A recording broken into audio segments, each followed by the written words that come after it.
हमारे साथ हमारे सहयोगी भी जुड़ेंगे, साथ ही हमारे साथ खास मेहमान भी जुड़ रहे हैं। आशुतोष श्रीवास्तव वकील हैं, सुप्रीम कोर्ट के, तहसीन पूनावाला राजनीतिक विश्लेषक, और वीके अग्निहोत्री जी हैं, पूर्व महासचिव राज्यसभा। तो ये आप तीनों का बहुत बहुत स्वागत है एनडीटीवी इंडिया पर। सबसे पहले अग्निहोत्री जी आपके पास आना चाहूँगा, ये जो प्रक्रिया है किस तरह का इसका पालन होगा, और अगर रिपोर्ट मेजोरिटी से अडॉप्ट होती है तो आगे इस पर किस तरह की कार्रवाई होगी? क्या लोकसभा अध्यक्ष खुद से कार्रवाई कर सकते हैं, या फिर जब संसद का शीतकालीन सत्र शुरू होगा उसमें रिपोर्ट रख करके फिर आगे कार्रवाई की जाएगी? जानना आवश्यक है कि एक तो जो ये कमिटी है, ये इसका सिर्फ जो कि आपने जैसा कहा कि इनको निष्कासित करने का रिपोर्ट दे सकती हैं। कमिटी जो है वो ऑफेंसेस के मुद्दे पर कोई ज़्यादा अपने निर्णय नहीं दे सकती। कि अगर कोई क्रिमिनल ऑफेंस है वो तो रिकमेंड कर सकती है कि जो भी एजेंसीज हैं गवर्नमेंट की वो उसको एग्जामिन करें और उस पर वो कार्रवाई करें। तो जो रिपोर्ट है कमेटी की उसका मुद्दा यही है कि इनको क्या एक्सपल किया जाए राज्यसभा लोकसभा की सांसद कि उसकी उसकी जो भी वो हैं उसकी संसद की सदस्यता है उससे उनको एक्सपल किया जाए।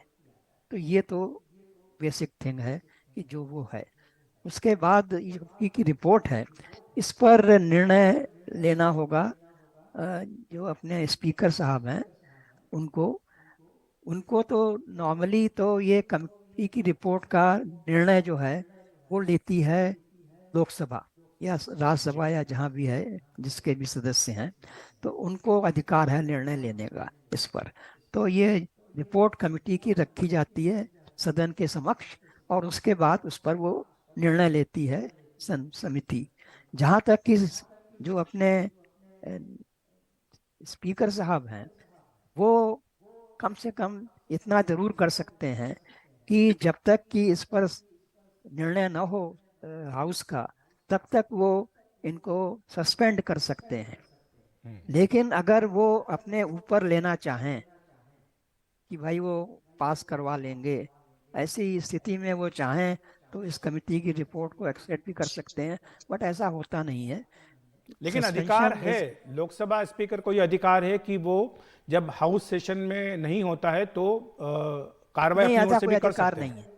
नहीं, ऐसा कोई अधिकार नहीं, जी जी, एक बार अधिकार नहीं हमारे है, सहयोगी जी अग्निहोत्री जी ऐसा आपके कोई पास भी आएंगे अधिकार हम। नहीं एक है। बार हमारे दो सहयोगी भी यहाँ पर मौजूद हैं, राजीव रंजन और प्रशांत। प्रशांत, पहले मैं आपके पास यहाँ पर आना चाहूँगी, क्या प्रक्रिया आज रहने वाली है? क्योंकि 4 बजे जब एथिक्स कमेटी बैठेगी तो सबकी नज़र उसी पर रहेगी, क्योंकि उसमें दो पक्ष हैं वहाँ पर, विपक्ष भी होगा और सत्ताधारी पक्ष भी होगा, और ऐसे में बहुत बैलेंस एक कमेटी इसे कहा जा रहा था। क्या कुछ आज उस कमेटी की प्रक्रिया रहने वाली है? जी देखिए, 4 बजे ये बैठक शुरू होगी और चूंकि ये मामला आपने देखा था 2 नवंबर की बैठक में कि किस तरह से पक्ष और विपक्ष एक तरह से पूरी तरह विभाजित हो चुका है, तो ये तय माना जा रहा है कि विपक्षी जो सांसद हैं उनकी तरफ से ज़रूर जब कमेटी पर चर्चा होगी और जब उसको मंजूरी के लिए लाया जाएगा तो विपक्ष के सांसद मत विभाजन की मांग करेंगे।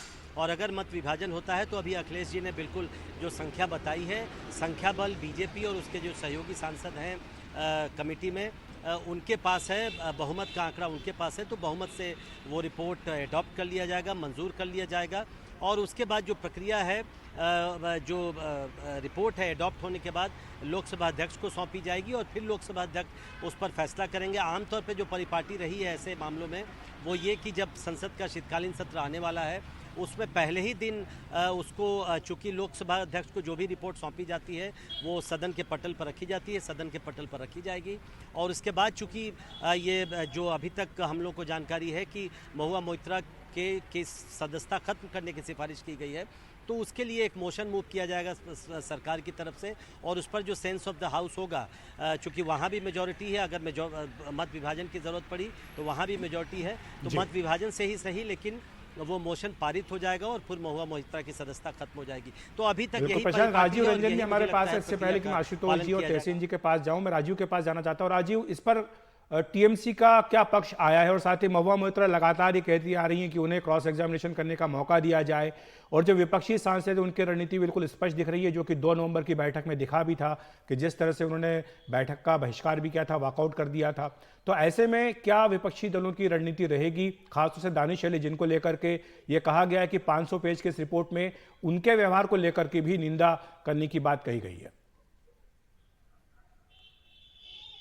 बिल्कुल आप सही कह रहे हैं। एथिक्स कमेटी जो महुआ मोइत्रा की जो मांग थी कि क्रॉस एग्जामिनेशन की, वो शायद मौका दे भी सकती थी, लेकिन 2 नवंबर को जिस तरह का व्यवहार महुआ मोइत्रा की ओर से हुआ और उनका साथ देने के लिए जो विपक्ष के सांसद हैं, चाहे दानिश अली की बात करें चाहे गिरधारी यादव की बात करें, ऐसा जो सत्ता पक्ष का ये कहना ये था कि जानबूझकर ऐसे हालात पैदा किए गए कि मुद्दा डाइवर्ट हो जाए, और जिस तरह से जो चेयरमैन है एथिक्स कमेटी के, उन पर आरोप लगाए गए, वो अपने आप में बहुत गंभीर मामला बनता है।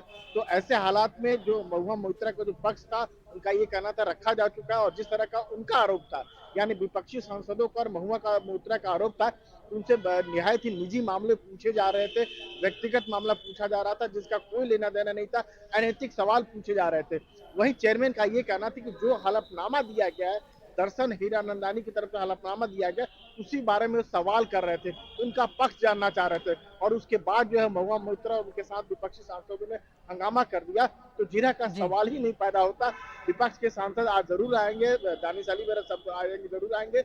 उनका ये कहना है कि बहुमत के बल पर उनकी आवाज को दबाया जा रहा है, उनको अपनी बात रखने को मौका नहीं दिया जा रहा है। आज भी उम्मीद करनी चाहिए हंगामा होगी, और जैसे ही मोशन अडॉप्ट किया जाएगा कि महुआ मोइत्रा की सदस्यता रद्द करने की सिफारिश की जा रही है एथिक्स कमेटी की ओर से, विपक्ष के सांसद हंगामा जरूर करेंगे, पिछली बार की तरह हंगामा जरूर करेंगे। अब जो है जिरह का मौका या और दूसरे गवाह को बुलाए जाने का मौका, जैसा महुआ मोइत्रा मांग कर रही थी, लेकिन उनका जो आचरण रहा है, उनका जो रवैया रहा है, उसको देखते हुए जितने बाकी सदस्य हैं, उनका ये कहना था कि उनको बिल्कुल मौका नहीं दिया जाएगा, और जो उन्होंने व्यवहार किया है उसको देखते हुए कमेटी जो है अब इस पर किसी को नहीं बुलाएगी और अंतिम फैसला कर चुकी है, और इस पर चर्चा जो है आज शाम को 4 बजे शुरू होगी, और उसके बाद मोशन अडॉप्ट कर लिया जाएगा जैसा सूत्र बता रहे हैं, और उनकी सदस्यता रद्द करने की सिफारिश की जाएगी। जी बिल्कुल राजीव और प्रशांत, आपके पास हम आते रहेंगे अपडेट के लिए। तहसीन, यहाँ पर 2 बातें हैं। एक तरफ महुआ मोइत्रा जो है उन्होंने ये बात मानी है कि उन्होंने अपना लॉगिन पासवर्ड जो है वो शेयर किया था, और दूसरी तरफ जब वो एथिक्स कमेटी के सामने पेश हुई हैं उसके बाद उन्होंने जो अध्यक्ष हैं एथिक्स कमेटी के विनोद सोनकर, उनको लेकर शिकायत तक की है, उनके आचरण को लेकर चीर हरण तक की बात कही, और ये कहा कि उनको पक्ष ठीक से रखने नहीं दिया गया। लेकिन उस सब के बावजूद भी जैसे उन्होंने कबूल किया है, आसान नहीं लग रहा है उनका आगे आने वाला वक्त। ललित जी, अखिलेश जी, थैंक यू, आपके शो में मुझे शिरकत करने का मौका मिला। और 2 या 3 चीज में स्पष्ट करते रखना चाहता हूँ। जैसे कि पहले कहा गया था कि एथिक्स कमेटी के पास कोई क्रिमिनल पावर नहीं है, सिर्फ रेकमेंड कर सकती है अगर एक क्रिमिनल इन्वेस्टिगेशन हो, जो मेरी जानकारी में अब सीबीआई की चालू हो चुकी है। दूसरी चीज है जो स्पीकर को अपना रिकमेंडेशन दे सकती है। एक हमारे मुल्क में एक दुर्भाग्य की बात है कि जो हमारी कमिटीज थी, पार्लियामेंट्री कमिटीज, क्योंकि ये कैमरा में फंक्शन नहीं करती थी, ये पहले जो है बहुत अच्छी तरह से बाई पार्टिजान फंक्शन करती थी, लेकिन 2014 के बाद माहौल ऐसा बन गया है कि इसे पॉलिटिकल और पार्टिजान लाइंस पर फंक्शन करती है। तो इसमें लग ये रहा है कि महुआ मोइत्रा को तकलीफ आएगी। लेकिन 2 सवाल उठते, एक लॉगिन आईडी का और दूसरा है क्रिमिनलिटी का। मैं दोनों को अलग अलग करते आपके दर्शकों के सामने कुछ बात रखना चाहता हूँ। महुआ मोइत्रा ने अपना पासवर्ड दिया, वो एक गलत चीज था, बेवकूफी थी, स्टुपिडिटी थी, लेकिन उसमें इलीगैलिटी नहीं आती है। कास्ट करते देशद्रोह। देखिए, आपके कानून में यह तर्क नहीं हो सकता अगर कुछ हो गया तो हुआ तो नहीं ना। मैं उदाहरण के तौर पर मान लो मैं एक चाकू से खेल रहा हूं, ये गलत चीज है, स्टूपिड चीज है, लेकिन अगर मेरी चाकू अखिलेश जी को नहीं लगी तो ये क्रिमिनलिटी तो नहीं हुई। अगर लगती तो क्रिमिनलिटी थी। तो सबसे पहले मुझे नहीं लगता नेशनल सिक्योरिटी का आरोप उन पर बैठता है। दूसरा आरोप आता है करप्शन का। हीरानंदानी का एक एफिडेविट आता है, वो सेल्फ एक एफिडेविट भेजते कमेटी को। तो फिर हीरानंदानी जी को क्यों नहीं बुलाया उस कमेटी के अंदर? नंबर 1, अगर ये हीरानंदानी के एफिडेविट को एज गॉसिपल माना जाए, जो मैंने पढ़ा है उनका एफिडेविट, तो फिर इससे ये साबित होता है कि तो उसमें कहां लिखा है कि महुआ मोइत्रा ने वो गिफ्ट्स लिए इन ल्यू ऑफ क्वेश्चन, सवाल के बदले में उन्होंने गिफ्ट लिए। और अगर सवाल के बदले में गिफ्ट्स लिए तो अगर महुआ मोइत्रा दोषी है तो हीरानंदानी जी भी दोषी है। तो फिर मेरा ये सवाल है, हीरानंदानी जी जो दुबई में बैठे उनको खींचकर यहाँ पर क्यों नहीं लाया गया? उनके सारे सरकारी कॉन्ट्रैक्ट्स क्यों कैंसिल नहीं हो रहे? मैं महुआ मोइत्रा को डिफेंड नहीं कर रहा हूं, मैं समझता हूँ महुआ मोइत्रा ने जो किया वो गलत था, वो स्टूपिड था, लेकिन क्रिमिनलिटी कहां से आती है? वो एफिडेविट के अंदर भी हीरानंदानी ये नहीं कहते कि मैंने वो गिफ्ट उनको सवाल पूछने के बदले में दिए, जी क्योंकि अगर सवाल पूछने के बदले में दिए, मैं दोबारा कहता हूं, तो हीरानंदानी उनसे बड़ा आरोपी है। क्या वो दूध पीते बच्चे थे कि उनको पता नहीं वो क्या कर रहे हैं? बिल्कुल। तो जो तर्क आप दे रहे हैं एक मंझे हुए वकील की तरह तहसीन पुनावाला, लगता है कि बात जो है बाद में अदालत में भी जाएगी। आशुतोष जी हमारे साथ हैं, सुप्रीम कोर्ट में वकील हैं। आशुतोष जी, ये जो बातें हैं, हमने देखा था 2005 का जब मामला सामने आया था, जब 11 सांसदों की सदस्यता गई थी इसीलिए कि उन्होंने कैमरे पर घूस ली थी सवाल पूछने के लिए, तो बाद में मामला कोर्ट तक गया था और सुप्रीम कोर्ट ने इस पर जो फैसला था उनकी सदस्यता छीनने का वो सही ठहराया था। ये माना जा रहा है कि इस मामले में भी बाद में महुआ मोइत्रा अदालत की शरण लेंगी। तो ऐसे में ये जो दलीलें तहसीन दे रहे हैं, उनके एक तरह से जो हो सकती है कि उनके पक्ष में ये दलीलें दी जाएं, इन पर क्या जवाब हो सकता है? देखिए, इस तरीके की दलीलें जो है 2005 में भी दी गई थी, ये जो है स्टूपिडिटी है और ये कोई गलत नहीं है। ये इसमें कोई रूल डिफाइंड नहीं। लेकिन देखिए, जब कोई भी एमपी एमएलए जब इलेक्ट होकर के आता है एक डेमोक्रेटिक प्रोसेस से, तो उसकी भी कुछ रोल्स एंड रिस्पॉन्सिबिलिटीज होती हैं towards the parliament, towards the legislative assembly, towards the people of this country, towards the security of this country. अब ये कहना कि कुछ हुआ तो नहीं, अरे तो जब कुछ हो जाएगा तभी एक्शन जो है लिया जाएगा। यहाँ पे कंडक्ट की बात हो रही है। उन्होंने कहा कोई चाकू लेके खेल रहा है, उससे किसी को नहीं लगा, तब तक के लिए वो सब सही है, ऐसा नहीं है। यहाँ पे कंडक्ट की बात आती है। अगर वो चाकू किसी को लग जाएगा तब तो क्राइम हो जाएगा, तब तो वो क्रिमिनल एक्शन में सीधा सीधा आएगा। जहां तक क्रिमिनलिटी की बात है, तो वो जो करप्शन की बात है उसको क्रिमिनलिटी में पकड़ा जा रहा है।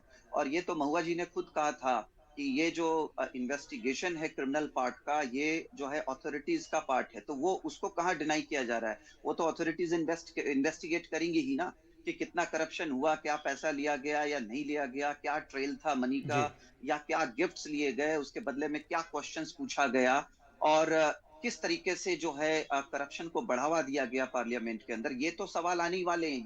ये तो क्रिमिनल पार्ट तो ये तो है ही, इस पे कोई डिनायल नहीं है। जहां तक एथिक्स का सवाल है, तो एथिकल जो पार्ट है वो 2005 में भी जब स्टिंग ऑपरेशन हुआ था, कोबरा जो ये है एजेंसी है, उसने जब ये किया था, तो उन्होंने सारी बातों को जब सामने रखा, तो उसी तरीके से जो रूल्स बनाए गए हैं एथिक्स कमेटी के, जैसे 233 जो रूल नंबर है, उसके हिसाब से कोई भी मेंबर या व्यक्ति वैसा कंप्लेंट फाइल कर सकता है स्पीकर के पास, और स्पीकर जो है उसके बाद उसको चेयरमैन को देंगे एथिक्स कमेटी को फर्दर जी इन्वेस्टिगेशन करने के लिए। और जो बाद में जो हमारा 316 का जो रूल है, ABCDE सब बनाए गए हैं उसके अंदर, तो 316 के हिसाब से एक कमेटी कॉन्स्टिट्यूट होती है जिसमें मैक्सिमम जी 15 मेंबर होते हैं, और वो चेयरमैन जो है उसको प्लेस करता है इन्वेस्टिगेशन के लिए, और इन्वेस्टिगेशन के बाद जो है वो एक रिपोर्ट बना करके स्पीकर को देता है, और स्पीकर उस रिपोर्ट को जो है he can place before the house,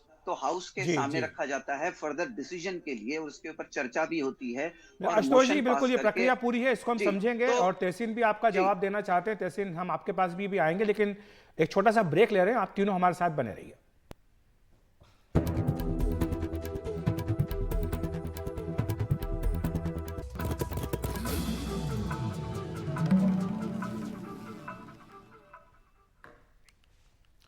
तो महुआ मोइत्रा मामले में आज शाम 4 बजे लोकसभा की आचार समिति की महत्वपूर्ण बैठक होने जा रही है। सूत्रों के हवाले से खबर है कि आचार समिति ने महुआ मोइत्रा की लोकसभा सदस्यता रद्द करने की सिफारिश की है। इस पर 4 बजे जो रिपोर्ट है उसको अडॉप्ट किया जाएगा। हालांकि विपक्ष के सांसद इसका विरोध कर रहे हैं। हमारे साथ 3 खास मेहमान बने हुए हैं। वीके अग्निहोत्री जी के पास आना चाहूँगा। अग्निहोत्री जी, आपसे प्रश्न ये है कि जिस तरह से विपक्ष के सांसद 5 सांसद हैं, डिसेंट नोट देने की बात कह रहे हैं, असहमति जताने की बात कर रहे हैं, तो क्या इससे रिपोर्ट का वजन कम होता है? क्या जो रिपोर्ट की सिफारिश है उस पर इसका असर पड़ता है कि इस पर एक राय नहीं है, आम राय नहीं है समिति में?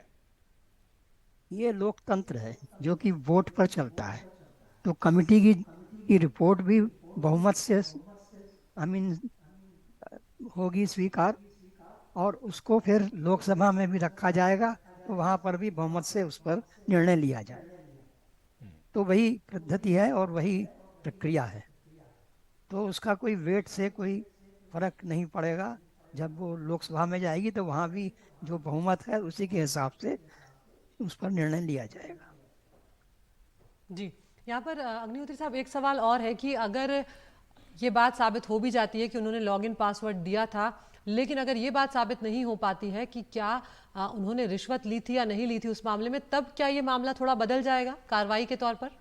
नहीं, ये तो सब कानूनी कार्रवाई है, ये सब लोकसभा के उसमें नहीं आती। उन्होंने तो इसको दो चीज़ें बोली हैं। एक तो कहा है इट इज़ ए प्रिविलेज का इशू है, it is a violation of the privilege and it is contempt of the house. तो उस पर ये चल रहा है। तो उसके लिए अब जो भी हाउस का निर्णय होगा उस पर कोर्ट का कोई अधिकार नहीं है उस पर इंटरफियर करने का।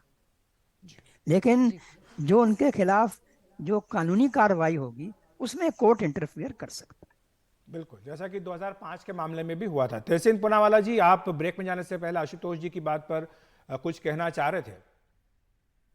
दो चीज कहना चाहता हूँ। एक तो मैं आशुतोष जी को थैंक यू कहना चाहता हूँ, उन्होंने जो मेरी राष्ट्र सुरक्षा और चाकू वाली बात है उसको इन्होंने इंडोर्स किया, तो वो बात ठीक है कि अगर कुछ होगा तब क्रिमिनलिटी होगी। लेकिन जो दूसरी बात है क्रिमिनलिटी करप्शन की, फिर मैं आता हूँ एथिक्स पर।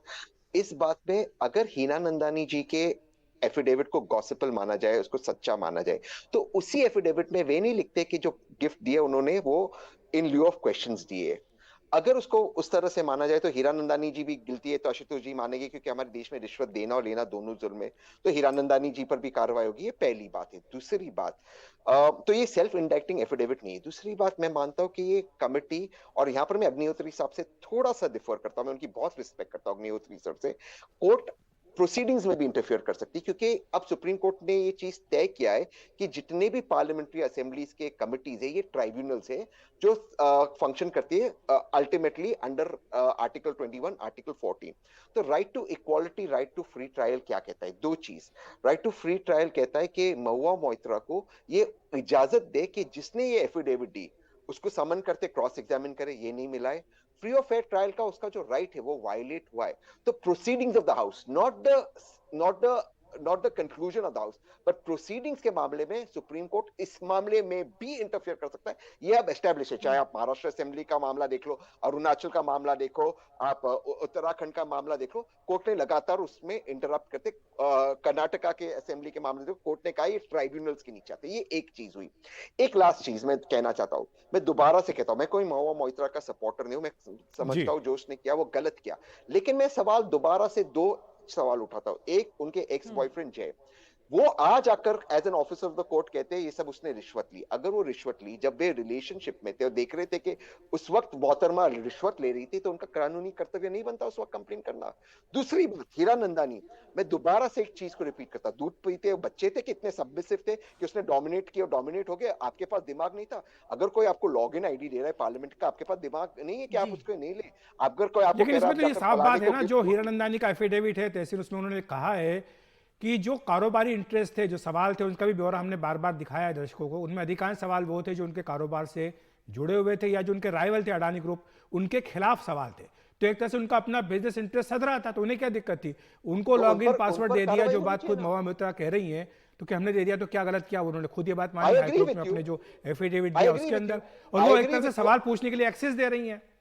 आई एग्री विथ यू। तो फिर उस बात में अगर वो अपने इंटरेस्ट में कर रहे अडानी ग्रुप के खिलाफ, और मैं अडानी ग्रुप को एक्चुअली सपोर्ट करता हूं, तो फिर इसको खींचकर लाइए ना दुबई से, इसके सारे कॉन्ट्रैक्ट्स कैंसिल कीजिए। डेटा सेंटर उसको उत्तर प्रदेश में दिया है। इसके राष्ट्रवादी पिताजी हीरानंदानी, एक लाइन अदिति जी, ये हीरानंदानी जी के राष्ट्रवादी पिताजी सब जगह यूट्यूब पे इंटरव्यू देते फिरते कि मैं सबसे बड़ा राष्ट्रवादी, इतना बड़ा राष्ट्रवादी के बेटा दुबई में रहता है और देश की इकोनॉमी को गिराने के लिए इस तरह की हरकतें करता है। इसको भी खींच कर लाइए, यहाँ इसका पासपोर्ट सीज कीजिए। मैं महुआ की डिफेंड नहीं कर रहा हूं, मैं हिपोक्रेसी को एक्सपोज कर रहा हूं।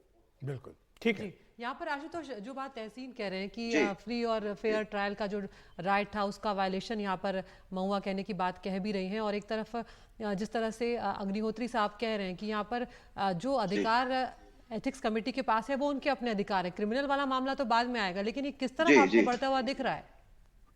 देखिए, सबसे पहले तो ये है कि जो ओनस है वो एक मेंबर ऑफ पार्लियामेंट के ऊपर है कि वो डिग्निटी को पार्लियामेंट के मेंटेन करे, और जो है हर तरीके का जो सिस्टम है या सिक्योरिटी इश्यूज है उसको वो डिफेंड करे, नेशनलिटी को वो पहला प्रायोरिटी दे। जो कोड ऑफ कंडक्ट ऑलरेडी बनाया गया है, अगर चैप्टर 9 देखा जाए तो चैप्टर 9 जो रूल्स बनाए गए हैं उसमें सारे कोड ऑफ कंडक्ट का जिक्र है कि मेंबर ऑफ पार्लियामेंट का कंडक्ट क्या होना चाहिए, कैसा होना चाहिए। ये कहना कि अगर कोई मेंबर ऑफ पार्लियामेंट ने गलती करी है, कोड ऑफ कंडक्ट का वायलेशन किया है, तो इसका मतलब ये नहीं है कि जो दूसरा जो उस कंडक्ट का जो है मिसकंडक्ट का अगर किसी ने फायदा उठाया है तो सारा दोष उसके ऊपर मढ़ दिया जाएगा। ठीक है, उसके ऊपर जो कार्रवाई होनी चाहिए लीगली, अगर उसके ऊपर भी कोई क्राइम बनता है तो उसको देखना एक अलग पार्ट है। लेकिन अभी हम किसी और पर्सन, थर्ड पर्सन के बारे में डिस्कशन नहीं कर रहे हैं। अभी हम डिस्कशन कर रहे हैं मेंबर ऑफ पार्लियामेंट के बारे में। तो मेंबर ऑफ पार्लियामेंट के बारे में कानून में पूरी तरीके से कोड ऑफ कंडक्ट का जिक्र है चैप्टर 9 में, और यहां तक कि एक्सपल्शन का उसके अंदर प्रोविजन बना हुआ है। तो ऐसा नहीं है कि कोई अनलॉफुल एक्ट किया जा रहा है। और ये कह देना कि क्या वो बच्चे थे जिन्होंने आईडी और पासवर्ड ले लिया वगैरह वगैरह, देखिए उन्होंने ले लिया, कोई जोर जबरदस्ती तो नहीं ले लिया ना, कोई गन पॉइंट पे तो नहीं ले लिया, उनको दिया गया तो उन्होंने लिया। लेकिन जो देना है, जो देने का जो पार्ट है आईडी और पासवर्ड, वो कोड ऑफ कंडक्ट के अंदर में आता है। और ये बिल्कुल जो है अनलॉफुल एक्टिविटी है। और भले ही नेशनल सिक्योरिटी अब कितना डैमेज हुआ नहीं हुआ ये आज के डेट में कहना बहुत मुश्किल है।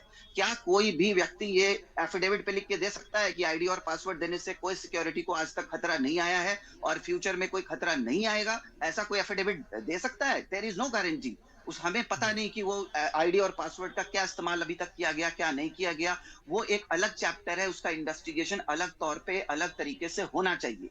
जहां तक मेंबर ऑफ पार्लियामेंट का सवाल है, तो इस कोड ऑफ कंडक्ट पे अब जब ये रिपोर्ट आएगी 500 पेजेस की जो बन के आ रही है, उस रिपोर्ट में क्या क्या चीजें लिखी हुई हैं, क्या इन्वेस्टिगेशन किया गया। अब जैसे मेरे दोस्त पूनावाला जी, उनकी मैं बहुत इज्जत करता हूं, उन्होंने कहा कि जो है उसमें कहीं पर एफिडेविट में ये नहीं लिखा हुआ है कि उन्होंने करप्शन के लिए पैसा लेकर के सवाल पूछे। तो ये तो तय है ना कि जो पैसे का जो ट्रेल या उन्होंने गिफ्ट्स दिए हैं वो तो एफिडेविट पे वो मान रहे हैं ना, वो तो लिख के दे रहे हैं एफिडेविट में। और साथ में ये तो जग जाहिर है कि क्वेश्चन, समय की कमी है, एक सवाल मैं जाते जाते अग्निहोत्री जी के पास आना चाहूंगा। अग्निहोत्री जी, आपसे एक प्रश्न है, जो बात तहसीन भी उठा रहे हैं और जो बात आशुतोष जी भी कह रहे हैं, क्या आगे चल करके ये अधिकार क्षेत्र के टकराव की बात आएगी? क्या ये हो सकता है कि समिति के पास अधिकार थे या नहीं थे, इसकी जांच भी हो और इसको लेकर के भी चैलेंज किया जाए सुप्रीम कोर्ट में? नहीं, ऐसा है, जो पूनावाला जी ने ट्राइब्यूनल वाली बात करी है,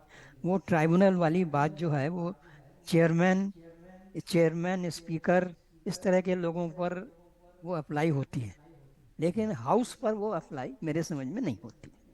हाउस का डिसीजन जो है वो उस पर, और कुछ स्पीकर का भी क्षेत्र है, कैसे हाउस को चलाना एक्सेट्रा, उस पर भी कोर्ट नहीं करता। लेकिन जो कुछ हैं अधिकार दिए गए हैं स्पीकर को डिस्क्वालिफिकेशन करने के, वो एज ए ट्राइब्यूनल है, तो उस पर कोर्ट जो है वो जा सकता है। ठीक। अखिलेश, यहाँ पर जो डिस्क्वालीफाई करने की बात आ रही है, अगर ये फैसला एथिक्स कमेटी आज सिफारिश करती है तो लोकसभा स्पीकर किसी भी क्षण अब फैसला ले सकते हैं इसके बाद? ये सवाल हमने अग्निहोत्री जी से भी पूछा था शुरुआत में, तो अग्निहोत्री जी कह रहे हैं कि ये अधिकार नहीं है, लेकिन इन द मीन वाइल जब तक कि सेशन शुरू ना हो, लोकसभा अध्यक्ष अगर चाहे तो उन्हें सस्पेंड कर सकते हैं, और जब सदन शुरू होगा तो पहले ही दिन ये मोशन सरकार की ओर से आ सकता है रिपोर्ट टेबल होने के बाद कि इनको डिस्क्वालीफाई किया जाए। ये देखने की बात होगी कि आज 4 बजे जब बैठक होगी आचार समिति की, तो क्या उसमें रुख रहता है, रिपोर्ट को किस तरह से अडॉप्ट किया जाता है, विपक्ष के सांसद क्या कहते हैं। बहरहाल आशुतोष जी, तहसीन जी और अग्निहोत्री साहब, आप तीनों का बहुत बहुत शुक्रिया हमारे साथ जुड़ने के लिए, विस्तार से इस मुद्दे को समझाने के लिए।